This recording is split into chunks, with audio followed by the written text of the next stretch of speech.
ఇక మొత్తం మీదనైతే కల్వకుంట్ల కవితక్కకైతే గతంలో బీఆర్ఎస్ పార్టీకి రాజీనామా చేసింది సభ్యత్వానికి, అటు ఎమ్మెల్సీ పదవి సభ్యత్వానికి రాజీనామా చేసింది. ఇక మొన్నటిదాకా పెండింగ్ లో ఉన్న ఎమ్మెల్సీకి సంబంధించిన రాజీనామా ఆమోదం నిన్నటి రోజు అయితే ఆమోదం పొందినట్టయితే తెలుస్తుంది.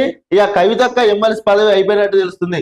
కవిత ఇక మాజీ ఎమ్మెల్సీ, ఎందుకంటే గతంలో చేసింది మొన్న 4 నెలల దాకానైతే ఆ పదవి పెండింగ్ లో ఉండే. ఇక నిన్నటితోనైతే ఆమోదం తెలిపినట్టు తెలుస్తుంది. ఎట్టకేలకు రాజీనామాకు ఆమోదం 4 నెలల పెండింగ్ లో పెట్టిన చైర్మన్ తాజాగా ఆమోదిస్తూ నోటిఫికేషన్ ఖాళీ అయిన నిజామాబాద్ స్థానిక సంస్థల నియోజకవర్గం మొత్తం మీదనైతే నిజామాబాద్కు సంబంధించింది ఎమ్మెల్సీ పదవి అయితే ఖాళీ అయినట్టయితే తెలుస్తుంది. ఇక ఎందుకంటే కవితక్క గతంలో బీఆర్ఎస్ పార్టీ నుంచి బయటకు వచ్చిన విషయం తెలిసిందే. బీఆర్ఎస్ పార్టీ సభ్యత్వానికి రాజీనామా చేసి తన ఎమ్మెల్సీకి కూడా రాజీనామా చేసిన విషయం తెలిసిందే. ఇక ఇప్పుడు ఆ నిజామాబాద్ కు సంబంధించిన ఎమ్మెల్సీ స్థానం ఖాళీ అయింది.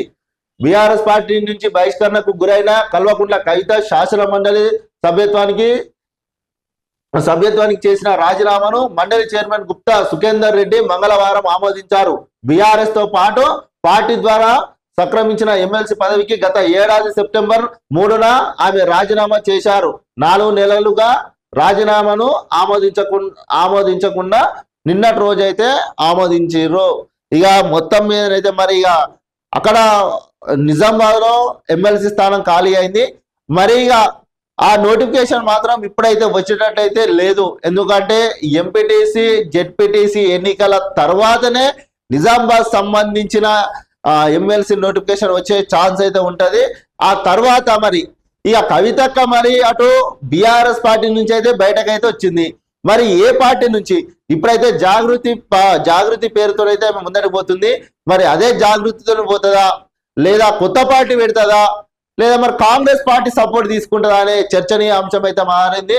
మొత్తం మీదనైతే వచ్చే మరి ఎన్నికలలో మరి ఆమె ఏ పార్టీ నుంచి పోటీ చేస్తుంది, మరి ఎట్లా గెలుస్తుంది. గతంలోనంటే బీఆర్ఎస్ పార్టీ ఉంది కాబట్టి బీఆర్ఎస్ పార్టీ నుంచి పోటీ చేసి బీఆర్ఎస్ పార్టీ నుంచి గెలిచింది. మరి ఇప్పుడు ఒంటరిగా పోరాటం చేస్తుంది కదా, మరి ఆమె ఎట్లా గెలుస్తుంది? మరి పార్టీ పెడితే గెలుస్తుందా, లేదా కాంగ్రెస్ పార్టీ సపోర్ట్ తీసుకుంటుందా? మొత్తం మీదనైతే చూద్దాం. మరి రానున్న రోజులలో ఆ ఎంపీటీసీ జెడ్పీటీసీ ఎన్నికలు అయిపోయిన తర్వాత ఎమ్మెల్సీ నోటిఫికేషన్ వచ్చిన తర్వాత మరి కవితక్క ఏ పార్టీ నుంచి పోటీ చేస్తుంది, మరి ఆమె గెలిచే ఛాన్సెస్ ఉన్నాయా లేదా అని అయితే చూసే ప్రయత్నం అయితే చేద్దాం.